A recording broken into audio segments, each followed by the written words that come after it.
Hey, this is Kirk, the Bariatric Carnivore. Well, I want to put out a real quick message and maybe give you guys a little bit of hope.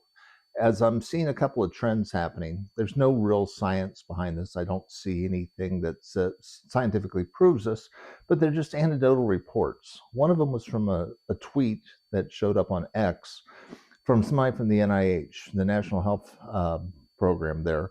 And it was a complaint from doctors where 80% of their patients were coming in and no longer wanted to be prescribed medicine, but instead wanted to find the root cause of diseases. And these patients are taking up a lot of time. And these doctors that are overworked in that bureaucratic system are sitting there going, hey, I don't have time to figure out what the root cause is. And what are we going to do about this? Because patients are demanding that they get to the root cause, not just get another pill, which is great news.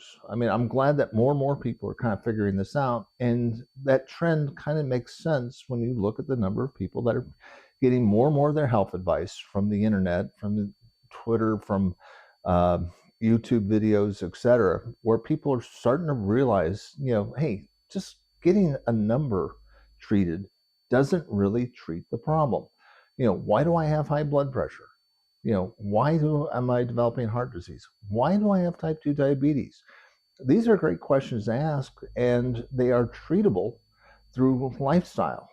And it's great to see people wanting to get to the root cause, and maybe they'll start trying to fix it, which is really, at the end of the day, what you want to do is fix the problem, not just fix symptoms and numbers.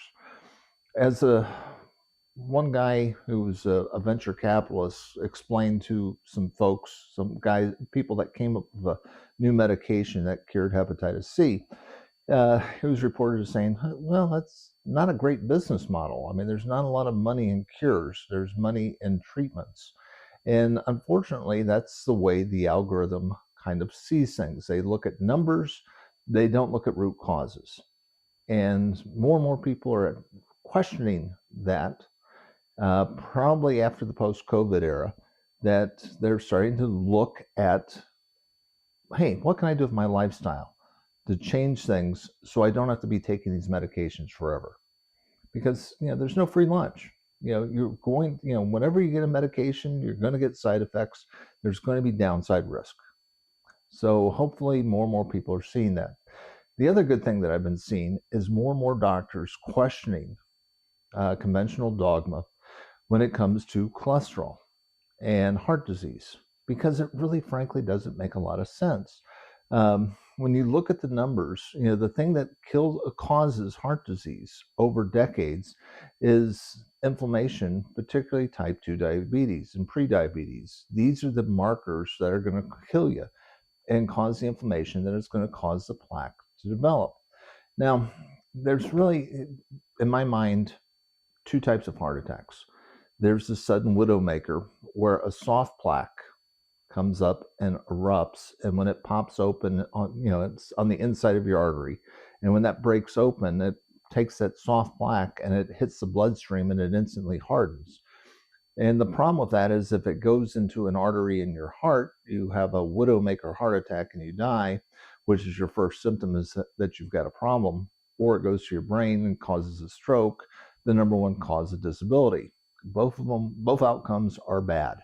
So you don't want that to happen. But there's another type of heart attack, and closer, I think, to what I had, which is where you've had long-term blockage. I mean, when I look at my life, I didn't get this heart attack because of switching to low carb over the last 8 years or so. It was over decades, for years of heavy drinking, smoking, eating a standard American diet, and being pre-diabetic. But what was interesting was when I was pre-diabetic and had all these other bad health habits, my cholesterol level was never really high, and they never gave me a statin. And as a result, I don't look at what happened with my heart. When I look at what happened to me, when I look at my calcium heart scans, they went up pretty dramatically. But what a calcium heart scan shows is hardened uh, calcium deposits that have already existed, and they were pretty darn high. Um, After I'd made lifestyle changes, but that's could be just the calcification of soft plaques and stuff that was going to potentially kill, like my dad. My dad died at 52 of a rather sudden heart attack. He had a widowmaker where soft plaque erupted and it killed him almost instantly. Uh, when I had my heart attack in my 60s, um, it was so gentle that, frankly, I didn't even know I had it. It wasn't until I was in the emergency room with a racing heart that I found out that I had had a heart attack.